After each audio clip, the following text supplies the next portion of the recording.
Nataka niwatie moyo VETA, mko kwenye njia sahihi, na serikali yetu chini ya Dr. Samia Suluhu Hassan kama ambavyo amesema Naibu Spika, serikali imeamua kuweka mkazo mkubwa kuwapa stadi watoto wetu ili waweze kujitegemea na waweze kuendelea.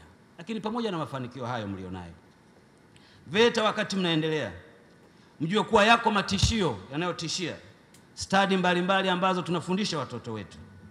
Mabadiliko ya tabia ya teknolojia hapa duniani yamekuwa tishio kubwa sana. OECD mwaka 2019 walitoa taarifa yao, wakasema kuwa kwa miongo miwili sasa sekta ya uzalishaji, yani production sector au manufacturing sector, ilishuka kwa 20% na sekta ya huduma ikapanda kwa 27%. Kwa nini? Kwa sababu ya uwepo wa mitambo au automation technology ambazo zimefanya watu wengi zaidi watoke kwenye uzalishaji mali. Kwa hiyo wakati tunafundisha vijana wetu, tuwafundishe vile vile kujua kuwa wana wajibu wa kukabiliana na changamoto zinazokuja. Nilikuwa naangalia banda moja pale ambalo taa ile haihitaji interaction ya mwanadamu, yani kwenda kuzima na kuwasha. Asiye na mkono anaweza kuiwasha, unaipuliza tu inawaka.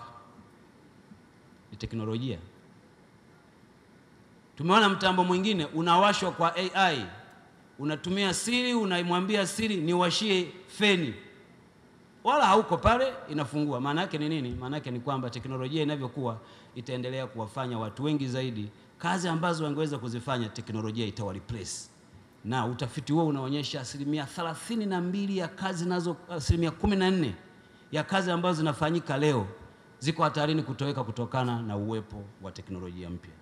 Na kwa kufanya hivyo ni muhimu sana VETA tunapotoka hapa leo twende tukaangalia mabadiliko haya, tuweze kuyaweka kwenye mifumo yetu ya ufundishaji ili watoto wetu ama wale wanaojifunza wajifunze wakijua kuwa kuna changamoto wanazotakiwa kukabiliana nazo kadri wanavyokwenda. Nchi yetu tumeamua kuwekeza kwenye ufundi ili watu wetu waweze kujikomboa. Ni kawaida sana kuona mtoto ambaye amemaliza kidato cha 6 kwa mfano, au pengine ana degree kabisa ya elimu fulani, lakini hawezi hata kujipikia chakula mwenyewe, anataka kuhudumiwa. Hawezi kujifulia nguo mwenyewe, anataka kuhudumiwa.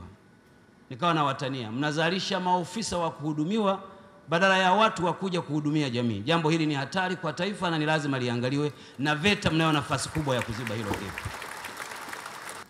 Tuna uwezo mkubwa wa kubadilisha nchi yetu kama wote tutakubaliana kwamba watoto wetu wapate study fulani kwa ajili ya kubadilisha maisha. Na mtoto aangaliwe kitu gani anakipenda wakati wa kujifunza kwake.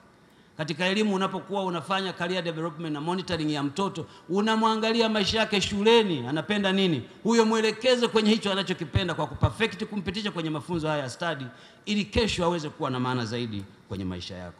Hamna taifa lolote duniani unalolifahamu ambalo limeendelea bila kuwa na watu wenye study fulani za kuweza kutatua matatizo yake. Na ikiwa tutaacha kuwekeza kwenye kufundisha watoto wetu kwenye study, maana yake ni kwamba tutatafuta study hizo nje ya nchi kwa gharama kubwa, na matokeo yake kazi zozote tunazojenga, iwe kujenga barabara, kujenga nyumba, itakuwa na gharama kubwa. Kwa sababu gani? Kwa sababu ujuzi ama ufundi huo huupati ndani ya nchi.